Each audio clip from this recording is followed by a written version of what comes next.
Hello YouTube, we are back, and we've revamped oh, and we were watching videos last week. It's kind of off topic, but we were watching videos last week, and we need to do an update of the Bastion.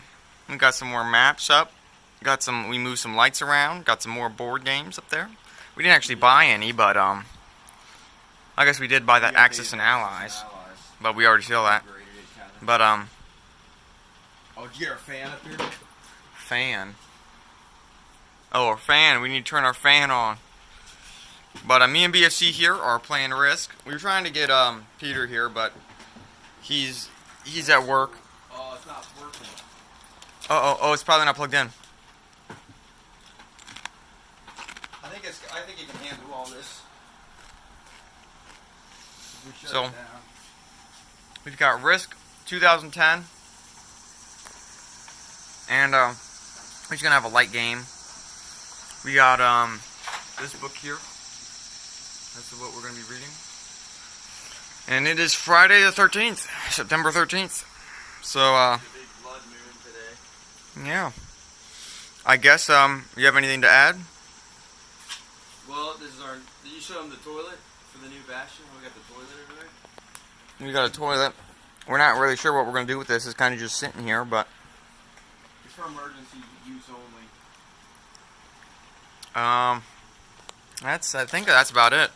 We'll probably do a dedicated update video. It's September, so like summer's coming to an end. So we might have like a last cookout in a few weeks. Playing some Risk today. I am the yellow and the red set up here. And BFC is the gray and the blue. It's actually kind of hard to tell them apart. Yeah, it is kind of hard on the camera too. And those guys are gray there. The grays in South America. Those guys are all blue. We did move a light over above the table more, so There's a gray. hopefully it helps a little bit. But in the red, you can definitely tell apart. I think that's about it. So we shall see you after turn 1. Yeah. So everyone, round 1 is elapsed. Oh, the fact. You want to pick a fact? Yeah, real fast. Atlantis in Mauritania. Well, that's a popular theory, but I was talking about from the book. Yeah. But it's definitely a popular theory with I think a substantial amount of evidence to support it. I think there definitely could be. So let's see what happened. Definitely some battling in South America. This is what it looks like at the end. I took Peru, but BFC came back and took Brazil. The yellow guys tried to take Venezuela before the gray guys could go. Oh, the turn order is red, blue, and then yellow, and then gray. The yellow guys took the mainland of Europe there. The red guys still control the north, but since the red and the yellow are allies, we may not try and reinforce that, just for the simple fact of they need to support each other. And it's a team based, if we get 30 combined, 30 territories controlled combined, then we win, or the ceasefire card is drawn, because there is a ceasefire card in this game. Blue guys took eastern United States, but the red guys came up here to Ontario, or not Ontario, but eastern Canada. It's kind of what happened there. Africa busted the gray horse there in Central Africa. Other than that, that's it. The blue guys control Australia. I know it looks kind of gray there on the camera, but it is blue sea. And nothing really happened in Asia. And that's about it for turn 1. So, anything to add? Oh, the fact. Of course we have something to add.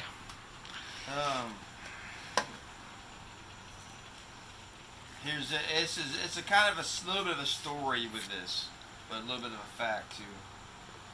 Which I'm thinking this is the date when it happened.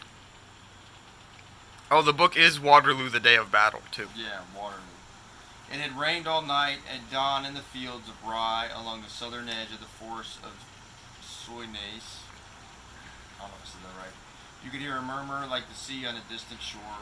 This was the blended voices of 67,000 men, grumbling, yawning, shivering, stretching cramped limbs, joking as people do when they share discomfort, and arguing about what would happen next. Not about what Napoleon would do, or what the Duke would do, but about more pressing problems. Where to find something dry to light a fire, where to look for the wagons with the gin rations, and whether there was anything for breakfast. It was the dawn of Sunday, June 1815.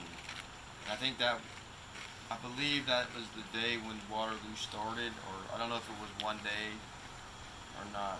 I'm not sure. Interesting. But I don't know. That was the opening of the book, so I haven't actually read it all yet. That's probably the first time that book's ever been opened. You think? Probably. It's actually interesting. It looks interesting. So, I don't know how long the Battle of Waterloo was, whether it was a day or longer. I think it was just a single day. That might have been the day then. It's kind of like Agincourt, though. The Battle of Agincourt, where it rained really heavy. And they got like mud and stuff. I don't know very much about that battle either, but I do know that the muddy fields were quite famous.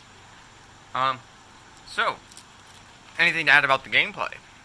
The Gray is kind of getting their butts kicked. They won a little battle in South America. The Blue is okay, but the Yellow seems strong, and the Red. Well, yeah, we're just kind of taking it easy tonight. Have a light game, a Risk. Yeah. Pretty light. We should get done with it in a day, I think. If not, shame on us. I don't know. I'm actually pretty fatigued myself. So, personally. yeah. So I guess we'll see you after round 2. Yes. All right, we're back after round 2. I think I have a fact. There's a beautiful map. Right? Here's a fact. This was no place for a formal advance in line. It must be hand-to-hand fighting along the woods and buildings, so it was no place to hazard the regimental standard.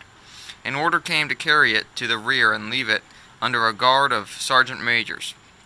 To Lorengai, this seemed to reflect his own courage, and he refused to do it. His disobedience earned him a cheer from the regiment, and when the word came to attack, he marched in the van up the slope in front of him.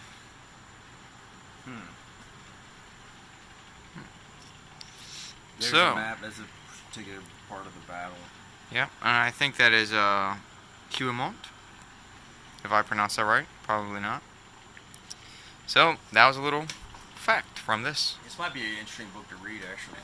Seems like it's more of a storybook, you know what I mean? Like a it doesn't go point by point, fact by fact. Yeah. It goes more like a narrative of the battle. Yeah. Oh, my flash just turned off. So that sucks. I was hoping to be a little brighter, but oh well. So, let's see. The Reds actually took South America, but the Blue made a blitz from eastern United States down to Central America into Venezuela. The Reds still control most of Central North America.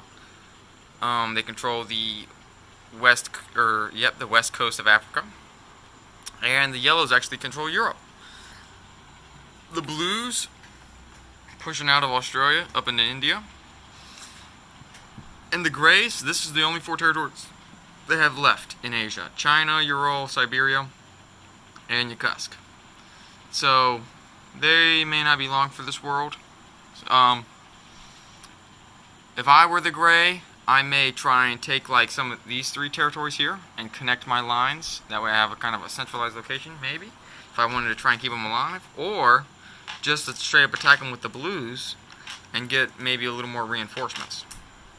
But then that's a huge disadvantage, because then it's 2 armies on 1. And then you get the 1-2 punch coming in. But I don't know. So that's just kind of what happened. Like, again, kind of a light night with Risk. Light game. Strategy's not too hard. Rules are easy to learn. BFC, anything to add? I don't think so.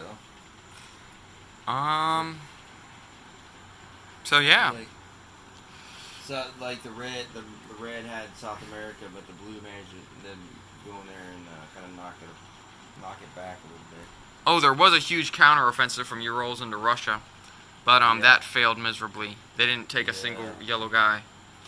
So we shall see. And I guess we shall see you after turn 3. Peace out. And we're back. It's actually turn 4. It's because these rounds are blowing by pretty quick. So we played 2 instead of 1. And we got a fact getting picked out there.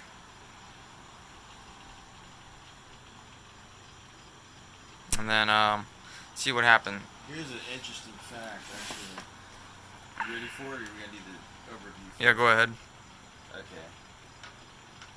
Take a look at the map here. France, Belgium. See Waterloo right there, by Brussels. The British soldiers did not hate the French. On the contrary, they admired their martial skill and grudgingly admired Napoleon's most of all.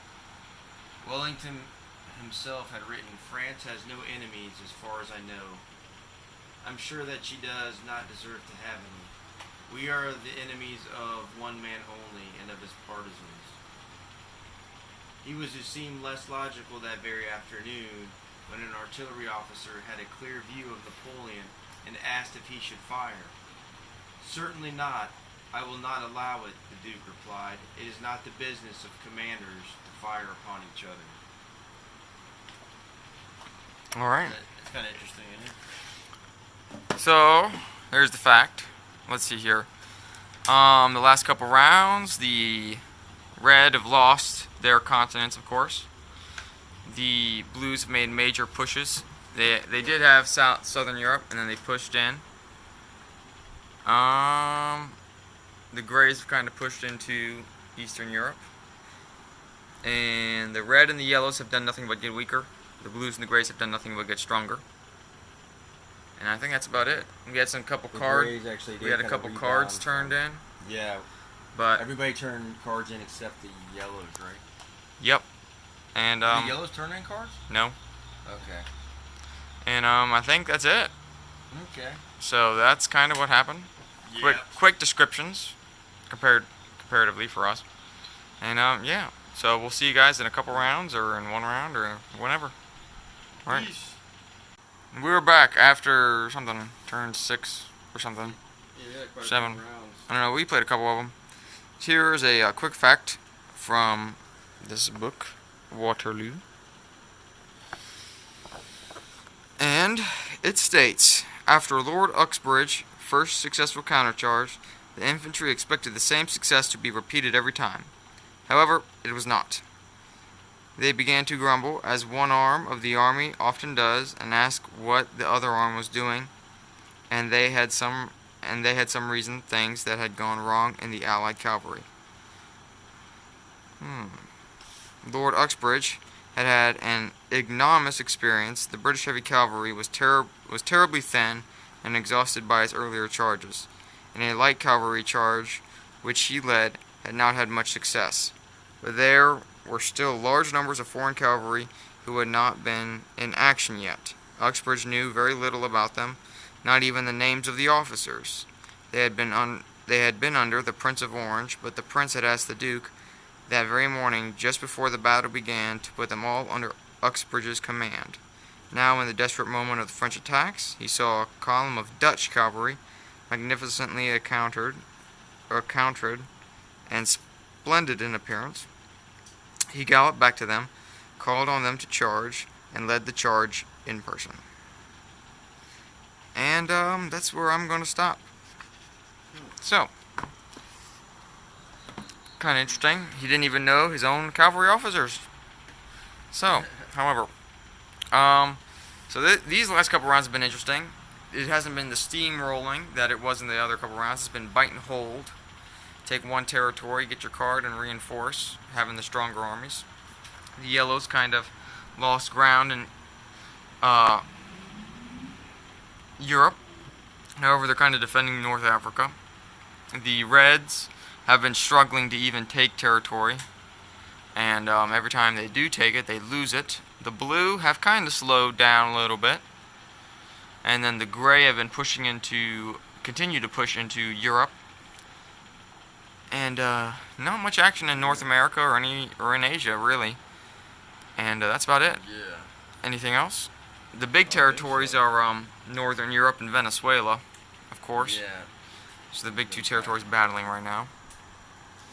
And There's a cicada BFC is scared to Yes. death of. Anything to add? No, I think that's it. All right. So I guess we'll see you in a couple rounds. Right. All right. Well, it's the end of the game, and BFC wins. So Good game. handshake, and you get to pick the fact this turn, I do believe. Oh. And so yeah, he owns 30 territories, which was the agreed upon amount at the beginning of the game. The yellows are still kind of strong. It was kind of back and forth a little bit there at the end, which was nice.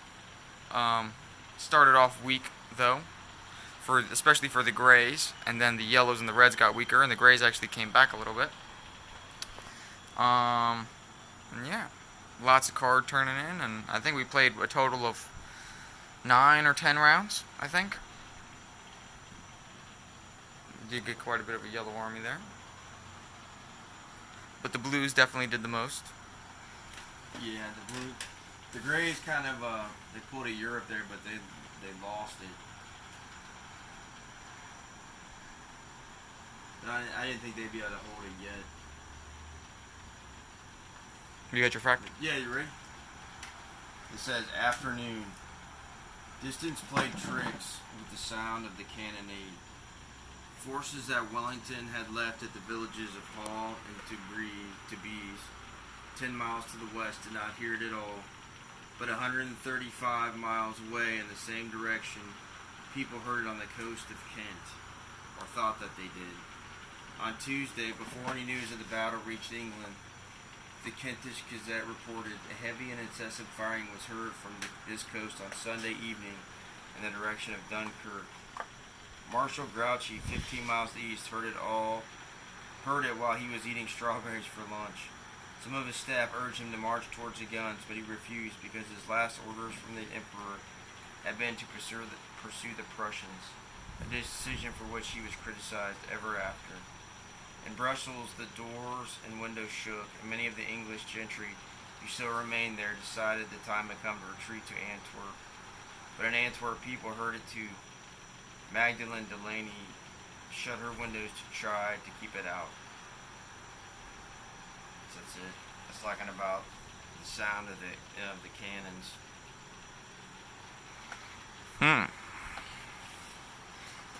Well, Interesting. so anything to add to the game? That was a fun game, actually. I enjoyed it. Well, so this was our first game of traditional Risk here at the Bastion, and that's about it, I guess. So It's kind of back and forth depending on the cards you had and stuff. It seemed important to get cards. Everything good. So from BFC and Supernova, we were the Guardsmen signing out.